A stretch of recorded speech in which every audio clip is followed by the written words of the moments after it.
I believe the message recording in progress means that we can start. Rachel, can you confirm that we are good to go? We are good to go. Thank you, Susanna. Thank you. And thank you for everyone being here. And thank you, Rachel, for waking up extremely early just to do this. So hello and welcome everyone to the 5th Web Accessibility Directive Anniversary 2025. Let me start with some housekeeping. We are providing live captions. If you select the CC icon in Zoom, you can get to see these. And we also have an alternative for those of you who provide to have the captions separately. We have a stream text link that has been posted in the chat.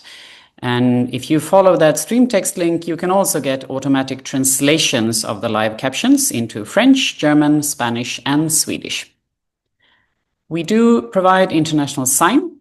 And if you would like to ask questions to the speakers during the session today, which I encourage, of course, please do use the Q&A function. I will not be able to see questions in the chat. The chat is monitored by my colleagues in the US for technical issues, and we can also share things in the chat, links from the speakers and so on.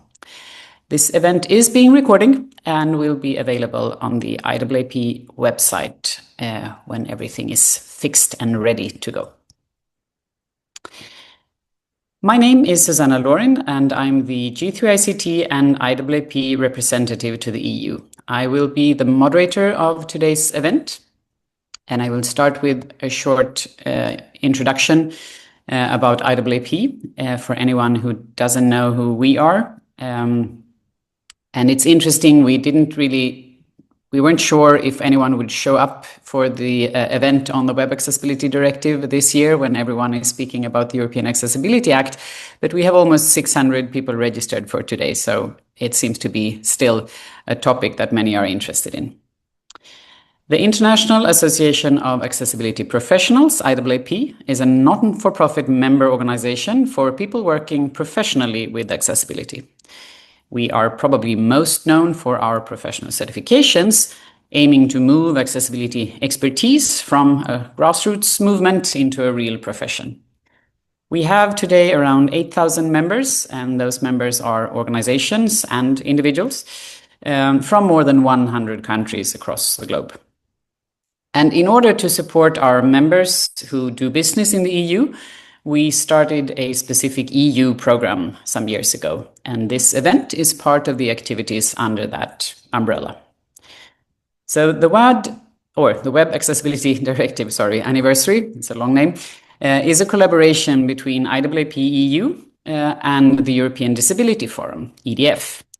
And EDF is an umbrella organization for all national organizations representing persons with disabilities in Europe. And we are very proud of this close collaboration, and I personally find it extremely important. IAAP EU is a member of EDF, and we do research together. We write common position papers and key statements like the one on overlays a couple of years ago. And we are also supporting each other when it comes to standardization and technical expertise. And one of many recurring activities we do together is this type of events and the Web anniversary. I believe that the combination of accessibility subject matter experts and people with lived experiences of inaccessibility is necessary for accessibility to succeed. The series of anniversaries is also supported by the European Commission, which we are also, of course, very grateful for.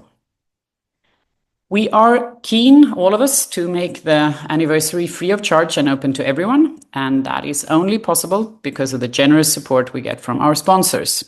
So I would like to really thank our sponsors for today's event, and our main sponsors of today are Salesforce and Siteimprove, and the gold sponsors are Microsoft and Berrybreak. So thank you for making this possible. Let's have a look at the agenda for today. We will start here in the morning with the welcome and housekeeping, which is more or less what I'm doing right now. And then we will move on to a short recap of the Web Accessibility Directive. And we started doing that, I can't remember if it was last year or 2 years ago, but I think it's even more important now that the elephant in the room is, of course, the European Accessibility Act. And we know that people have a tendency of mixing them up, or it's a bit confusing with the two laws. So I will do a short recap of what this legislation is about, because it's a good way to start the day to make sure that we're talking about the same thing. After that, we will have two keynotes from the European Commission and the European Disability Forum. And then we will move into the sessions. So the first session is around state-of-the-art and best practices, where we will hear from a public sector agency, one of the monitoring agencies, and the European Parliament. We will then have a quick coffee break, and the second session is about European accessibility standards, where we will hear from, again, monitoring agency and the standardization stakeholders, and also one of the facilitators of our the series of workshops that we do adjacent to these events. Then we break for lunch, and when we come back in the afternoon, fresh, all of us, then we will start with what I personally find is the most relevant or maybe important session, and that is the end user focus that we always have. So that's a panel with end users with different disabilities and from various corners of the EU, talking about their needs and demands and expectations on the rest of us. Then we look into procurement, having the perspective of supply side and demand side, and also more resources that are provided by the standardization bodies. So how procurement can support accessibility or lead to accessibility. Then we break for coffee again. And then we will have this year's hot topics. So we always collect from the member states, monitoring agencies and public sector bodies, what is cooking, what's the most challenging for you in this period, and then we try to put together really good presentations around that. And this year, the hot topics are different perspective of accessibility testing. And then we will move into technical solutions and inspiration, which is a little bit more kind of future-leaning or forward-looking sessions, where we also have a special guest today, a surprise. And then we will move into the updates, the policy updates of EDF and IAAP, and the panel of IAAP certified professionals and members who discuss what is most important for IAAP to do right now and what they would like to see us achieving in the future.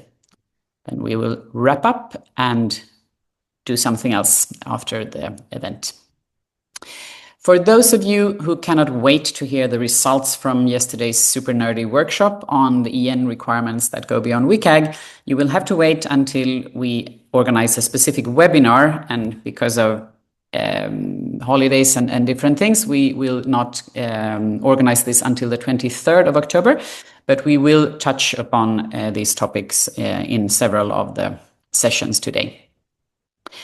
And except for the keynote presentations, all the sessions have a similar setup. So a small group of very distinguished panelists will each do a very short presentation, and then we move on to a panel discussion. And after the kind of prepared questions for the panel, then we open up for questions from the audience. And you are, again, very welcome to write your question using the Q&A function. And you can ask any time, but we will leave the questions to the end of each session.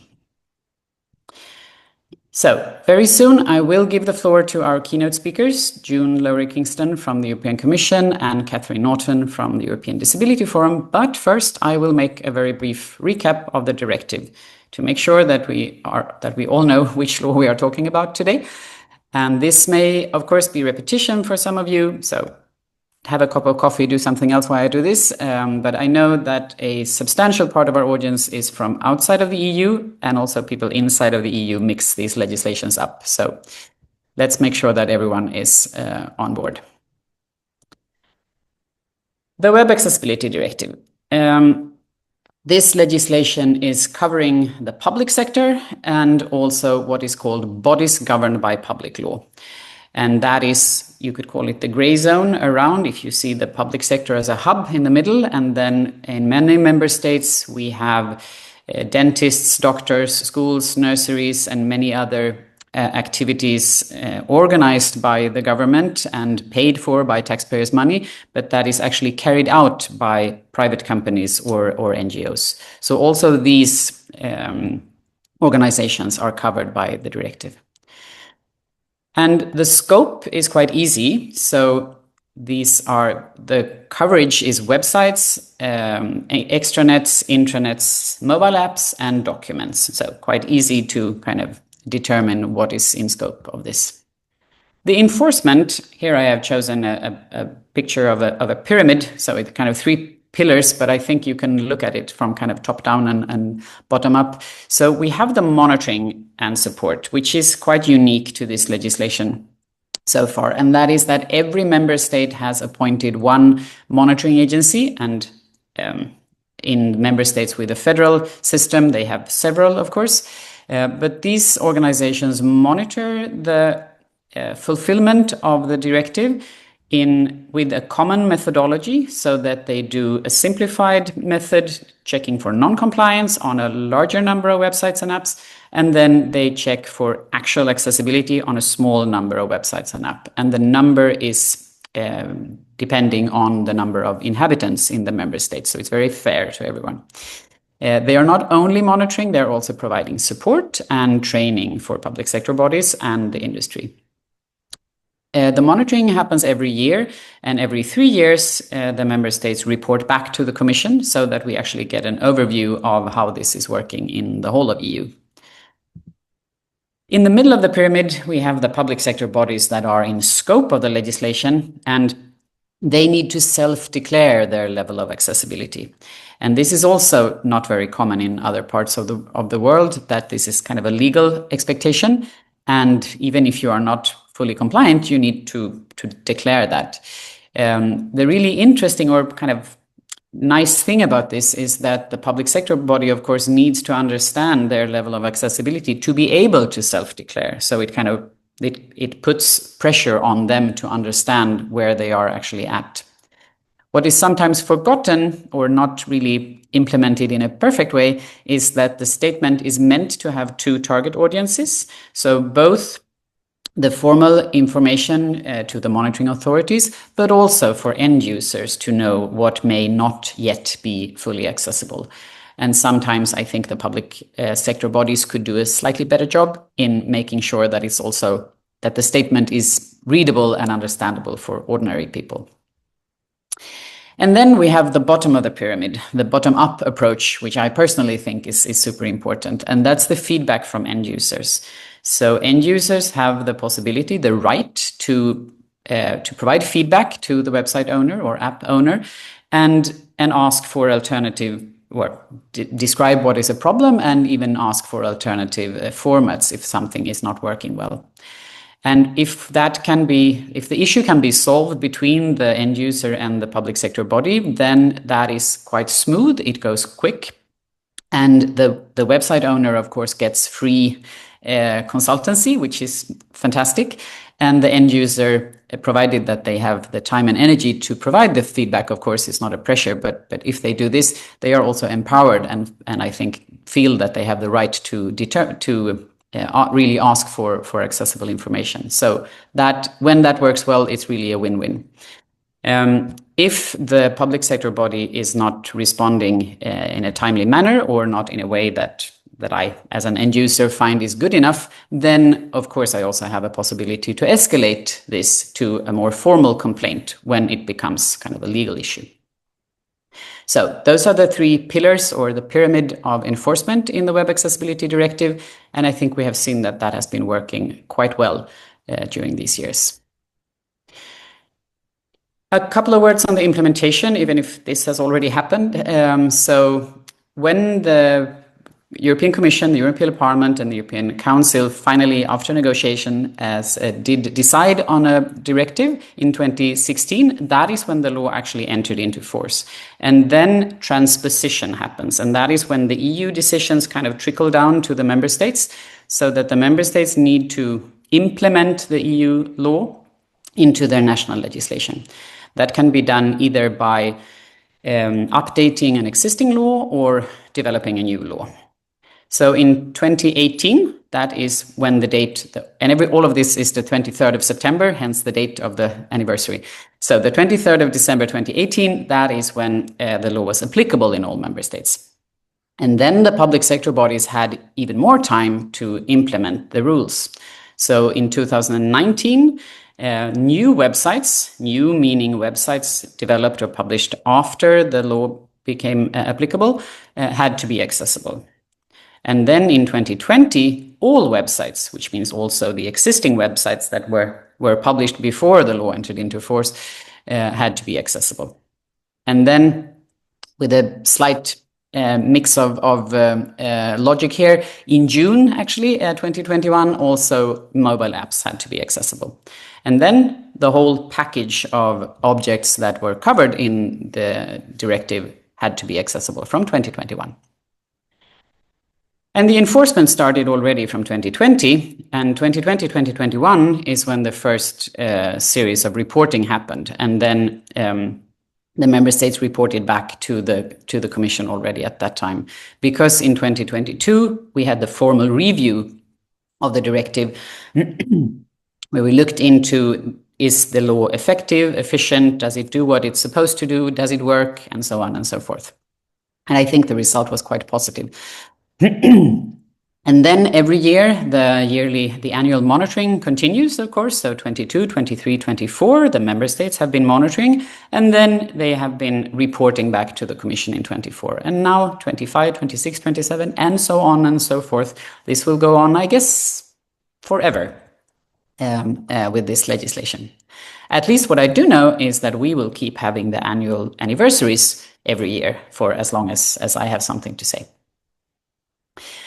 There are a couple of exemptions, of course. So public broadcasting is not in scope of the Web Accessibility Directive. They are covered by other legislation. Also, non-governmental organizations are exempt for resource reasons. And there are also an opt-in, opt-out opportunity in the directive where member states may exclude schools, kindergartens, and nurseries. If they want to, they can keep it in the legislation or take it out, but they must still have the essential administrative functions. They need to be accessible, but other things they can choose to exclude. There are exceptions, as in most laws. Live video is not part of this directive. I hope that will change, but as of now, live video is exempt. Online maps, still very difficult to make fully accessible for everyone, so that is not included. But if you are providing an online map that should be used for navigation, then you need to have an alternative. So even if I can't see or understand the map, then you will need to give me the information about how I find my way to the public institution or whatever, maybe in text or in another format. Third-party content is excluded, and that is often a little bit misinterpreted, I think. So this has to do with when a citizen may write on a forum or send in something, then the public sector body cannot be responsible for that content to be accessible. But it's not third-party tools or third-party functionality. The website owner is still responsible, no matter if they develop the website and app themselves or if they buy something from a supplier or have third-party functionality for somewhere else. They're still responsible. So it's only the content that is excluded. Cultural heritage reproductions, there's always a balance between we want to keep manuscripts and transcripts and so on digitalized for next coming generations, and this can be very resource demanding to make all of this accessible. And in that balance, the decision was to make sure that cultural heritage reproductions can still be made, even if they are not fully accessible yet, maybe you should say. There are also some exceptions based on timing. And this may seem, this is a bit outdated, but I have it this year. Maybe I'll take it out next year. So this is just to show kind of the forward-leaning aspect of this legislation. So documents that were published before the application date of 23rd of September 2018, they They do not need to be accessible. But if they are still needed for administrative tasks, they do need to be accessible. And I hope that no one has 7-year-old documents that are still needed for administrative tasks. But if there are some of those out there, they, of course, need to be accessible. Archives that are not updated after 23rd of September 2019 are excluded. So everything that is archived, we can just leave it or take it down maybe if it's not used. Intranets and extranets that are published before 2019, they didn't have to be accessible at the same time as every other external website, but they do need to be accessible when they are undergoing a substantial revision. So when they are updated or upgraded, then they need to be made accessible. And that was a way to make it a little bit easier for organizations that had many external facing websites to focus on them first and then take the others kind of in a stepwise approach. And again, I hope intranets and extranets have now been substantially revised from 19 to today. But if there is something out there that still is more or less like it was in 2019, then that may not be accessible yet. Pre-recorded videos that were published before 2020 are also excluded. That, except from these exceptions, everything should now be accessible since a long time. So where are we today? Did we succeed? Is everything now perfect? Well, not exactly perfect, but I do think that we can see quite a lot of progress, and we will hear more about that today, of course, from different stakeholders and different perspectives. But I was involved in the review, and I was involved also in the transposition phase. So this legislation is a little bit my baby, with many parents, of course. But I do think that we see some very positive results of this legislation. So just to sum up and make it clear, even clearer maybe, what we are talking about and what we are not talking about. So we have in the EU now 2 different laws specifically on accessibility. There are more, but these are kind of the big ones. The Web Accessibility Directive covers public sector bodies, of course, based in the EU. We cannot legislate on other public sector bodies in other countries. The European Accessibility Act, on the other hand, is covering economic operators no matter where they are headquartered, as long as they sell to consumers within the EU. So that is a big difference in the scope here. Or the coverage. And when it comes to what is in scope of the Web Accessibility Directive, that's websites and apps.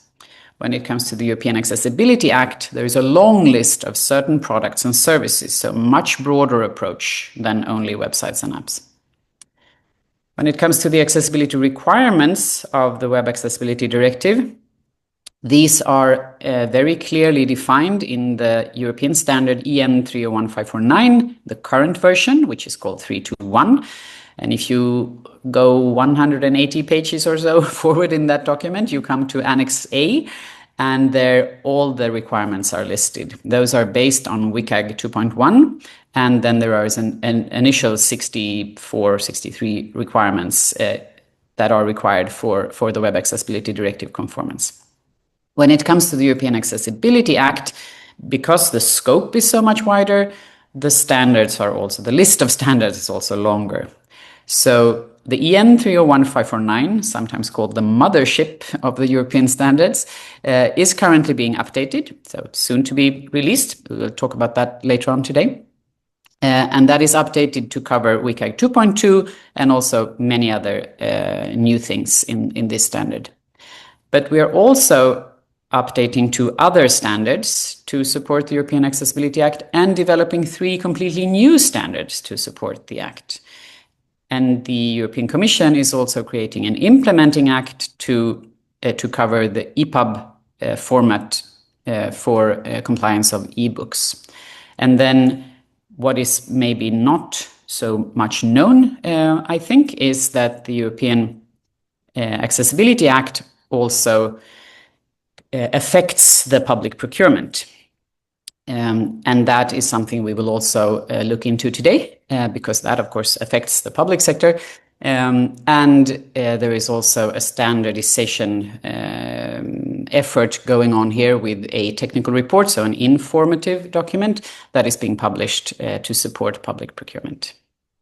So today we are talking about the Web Accessibility Directive, and I'm sure the European Accessibility Act will be mentioned, but it is important that we know that these are two very different laws with different scope and different coverage.